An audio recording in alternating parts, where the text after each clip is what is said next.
once knew a nigga whose real name was William. His primary concern was making $1 million, being the illest hustler that the world ever seen. He used to fuck movie stars and sniff coke in his dreams. A corrupted young mind at the age of 13. Nigga never had a father and his mom was a fiend. She put the pipe down, but for every year she was sober, her son's heart simultaneously grew colder. He started hanging out, selling bags in the projects, checking the young chicks looking for hit and run prospects. He was fascinated by material objects, but he understood money never bought respect. He built a reputation cause he could hustle and steal, but got locked once and didn't hesitate to squeal. So criminals he chilled with didn't think he was real. You see, me and niggas like this have never been equal. I don't project my insecurities on other people. He fiended for props like addicts with pipes and needles, and so he felt he had to prove to everyone he was evil. A feeble-minded young man with infinite potential, the product of a ghetto-bred capitalistic mental. Coincidentally, dropped out of school to sell weed, dancing with the devil, smoked until his eyes would bleed. But he was sick of selling trees and gave in to his greed.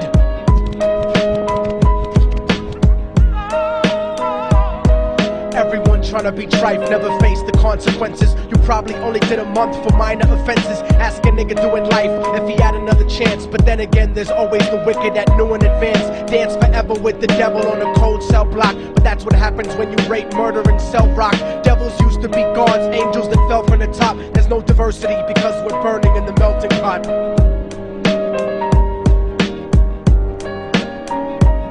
So Billy started robbing niggas, anything he could do to get his respect back in the eyes of his crew. Starting fights over little shit up on the block. Stepped up to selling mothers and brothers to crack rock. Working overtime, making money for the crack spot. Hit the jackpot and wanted to move up to cocaine. Fulfilling the Scarface fantasy stuck in his brain. Tired of the block niggas treating him the same. He wanted to be major like the cutthroats and the thugs. But when he tried to step to him, niggas showed him no love. They told him any motherfucking coward can sell drugs. Any bitch nigga with a gun can bust slugs.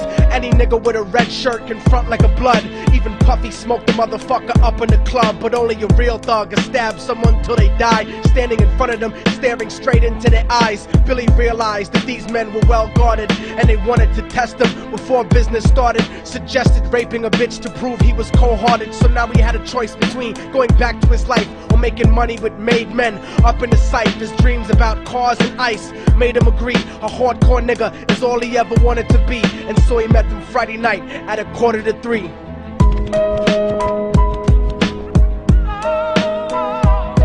Everyone tryna be trife, never face the consequences. You probably only did a month for minor offenses. Ask a nigga doing life if he had another chance. But then again, there's always the wicked that knew in advance. Dance forever with the devil on a cold cell block. But that's what happens when you rape, murder, and sell rock.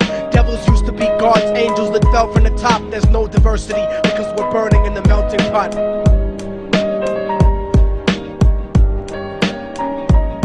They drove around the project slow while it was raining, smoking blunts, drinking and joking for entertainment, until they saw a woman on the street walking alone, 3 in the morning, coming back from work on her way home. And so they quietly got out the car and followed her, walking through the projects. The darkness swallowed her. They wrapped her shirt around their head and knocked her onto the floor. This is it, kid, now you got your chance to be raw. So Billy yoked her up and grabbed the chick by the hair and dragged her into a lobby that had nobody there. She struggled hard, but they forced her to go up the stairs. They got to the roof and then held her down on the ground, screaming, "Shut the fuck up and stop moving around." The shirt covered her face, but she screamed and clawed. So Billy stomped on the bitch till he broke in her jaw. Them dirty bastards knew exactly what they were doing. They kicked her until they cracked her ribs and she stopped moving. Blood leaking through the cloth, she cried silently. And then they all proceeded to rape her violently. Billy was made to go first, but each of them took a turn, ripping her up and choking her until her throat burned. Her broken jaw mumbled for God, but they weren't concerned. When they were done and she was lying bloody, broken and bruised, one of them niggas pulled out a brand new 22. They told him that she was a witness for what she'd gone through, and if he killed her, he was guaranteed a spot in the crew. He thought about it for a minute, she was practically dead, and so he leaned over and put the gun right to her head. I'm falling and I can't turn back. I'm falling and I can't turn back. Right before he pulled the trigger and ended her life, he thought about the cocaine with the platinum and ice, and he felt strong standing along with his new brothers. Cocked the gat to her head and pulled back the shirt cover, but what he saw made him start to cringe and stutter, cause he was staring into the eyes of his own mother. She looked back at him and cried cause he had forsaken her. She cried more painfully, and when they were raping her, his whole world stopped. He couldn't even contemplate. His corruption had successfully changed his fate, and he remembered how his mom used to come home late, working hard for nothing, cause now what was he worth? He turned away from the woman that had once given him birth, and crying out to the sky cause he was lonely and scared, but only the devil responded cause God wasn't there. And right then he knew what it was to be empty and cold, and so he jumped off the roof and died with no soul. They say death takes you to a better place, but I doubt it. After that they killed his mother and never spoke about it. And listen, cause the story that I'm telling is true, cause I was there with Billy Jacobs and I raped his mom too. And now the devil follows me everywhere that I go. In fact, I'm sure he's standing among one of you at my shows, in every street cipher listening to Little Thug's flow. He could be standing right next to you and you wouldn't know. The devil grows inside the hearts of the selfish and wicked. White, brown, yellow and black color is not restricted. You have a self-destructive destiny when you're inflicted, and you'll be one of God's children that fell from the top. There's no diversity because we're burning in the melting pot. So when the devil wants to dance with you, you better say never, because a dance with the devil might last you forever.